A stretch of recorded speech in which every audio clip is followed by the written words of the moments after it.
Magandang araw. Ako nga pala si Ethan James R. Romualdez, galing sa seksyong INF 223. Matapos ang ating sesyon patungkol sa wika at panitikan sa pagpapatibay ng Pilipino identidad, ako ay may ilang mga natutunang impormasyon. Ang pinakaunang impormasyon na natutunan ko ay ang pagkakaiba ng Pilipino at Filipino.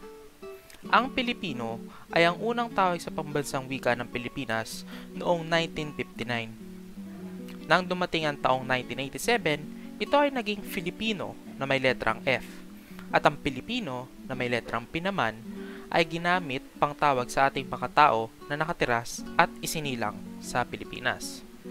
Sumunod dito, aking natutunan ang mga iba't ibang panahon na pinagdaanan ng Pilipinas. Ang pinakauna ay ang panahon ng ninuno. Sumunod, ang panahon ng Kastila. Sumunod, ang panahon ng Revolusyon. Sumunod, ang panahon ng Amerikano.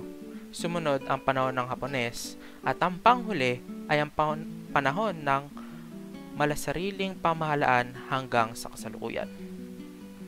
Matapos na naituro sa amin ang mga panahong nagdaan, aking natutunan naman ay ang ating saligang batas mismo na nagsasabi sa pagpalit ng Pilipino na letrang P sa Filipino na letrang F, at ito ay makikita sa Saligang Batas ng 1987, Artikulo 14, Section 6. Ito ang aking mga natutunan.